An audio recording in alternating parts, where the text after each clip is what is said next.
She is from Creative Voodoo Consulting. Thanks very much for coming into studio. Hi. I'm sorry to say that these numbers don't come as a surprise. I was sort of bracing myself for these labour survey numbers to come out, and there we have it, 0.5% up. Yes, it's like you said, it's not a surprise, and given what the economy is facing, given the reality of South Africa's economy within the broader global economy, so we are not surprised. Perhaps it hammers very hard home the crisis of unemployment and how entrenched it is. And it's something that simply cannot be wished away, so to speak, with a gathering like a Job Summit. We are going to have to implement what has been put forth at the Job Summit if we want to have that number come down. Yeah, you talk about just this giving us some perspective on the state of unemployment in our country. That all-important investment summit that we saw with the President just last week, that also gave us a sense of the dire state of the economy itself that we are facing and dealing with. Oh, absolutely. And it was interesting and perhaps encouraging to see finally and perhaps at last the private sector joining hands with the presidency or government in that manner of sort of like a common vision towards investing here at home, because only through investment can jobs be created, but also can the pressure from government of it being the biggest employer be relieved with the hope that the private sector will create jobs? Of course. Cynics are saying, but the private sector has had money all along. Why have it taken them so long when the situation has become so dire that only now are they investing? What about this common vision of a rainbow nation that they talk about and social cohesion? Why are they only doing it now? And it's a fair question to the private sector, that why have you waited for so long to try and invest, to try and kickstart the economy, so to speak, so that it can create jobs? One does get a sense that we're digging and the hole is filling up faster than we can dig. That job summit that we also saw a few weeks ago, I think it was, are those types of talk shops worthwhile when we are still seeing these numbers just go up and up and up? Well, Michelle, I'm going to have to contextualize. For an average young person in South Africa who's unemployed in Kagiso, in Guatema, in Breds, in Letlhabile, in all the townships and rural areas, to them the Job Summit means little, because they are probably standing on a corner either begging or singing for bread. The question is, what is government helping me to do? And again, to drive this point home, Stats SA just released its report now. The number of youth unemployment is twice the amount of the number of people between the age of 40 and 50. So that says to us, in broadly speaking, we have a youth unemployment crisis. I write about it regularly in my columns, that unless we find a way of taking the number of unemployed graduates that we know we have, that are in hundreds of thousands, and putting them back into the economy, or rather putting them into the economy because some of them have never been. Exactly. We have a crisis. We will not solve the unemployment crisis, but also we will keep seeing these numbers, these figures from Stats SA increasing. And how do we improve the lives of our people when these are the kinds of figures we are seeing?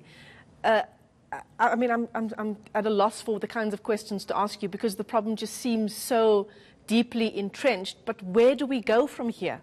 I've always said, even when I write, that one of the key aspects that government must do away with, first of all, is the assumption that entrepreneurship will create employment. Yeah.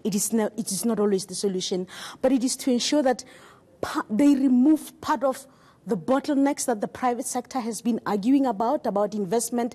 That is why this investment conference is important, so that 3 months from now on, when you and I speak, we can ask the private sector, you pledge to invest and create jobs here. What is it that is now stifling you? Yeah. So for me, that's always going to be key issues. But the reluctance, we must admit the reluctance of hiring graduates by using the analogy that says their skills or their qualification do not match private sector needs.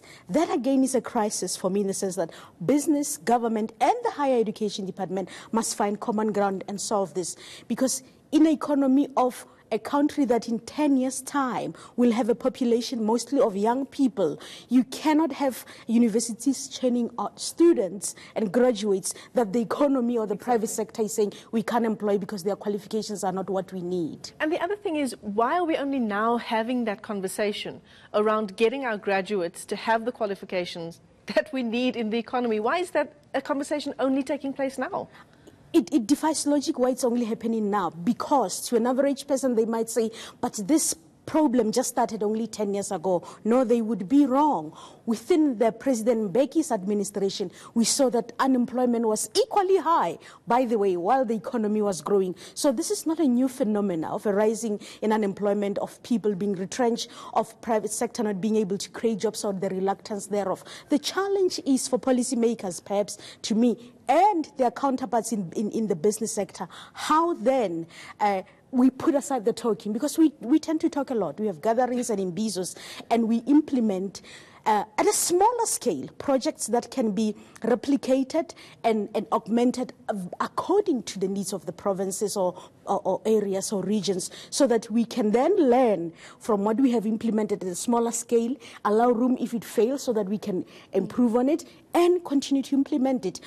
It's the only way, perhaps, for me, that we can get the economy going, but at the same time, employing and reskilling people. Mamokgethi, it goes against logic, but I'm going to ask you whether you are optimistic, despite these jobs numbers, this bloodbath that we're seeing in unemployment numbers, but are you optimistic given the important discussions that are taking place? In a way, yes, in the sense that finally, perhaps at last, business is not seen as being complacent, but also at the same time, it is at last working with government, or with government in the spirit, perhaps encouraged by President Ramaphosa, that we must do this together. But there has been such before. As to whether it will put a slowdown in the number of retrenchments, because we saw the job summits, private sector vowed not to retrench. But the reality, for example, in the mining industry is something else. Commodities are down and demand is down, and companies are restructuring. So whether they'll hold true to their promise of not retrenching, again, that remains to be seen.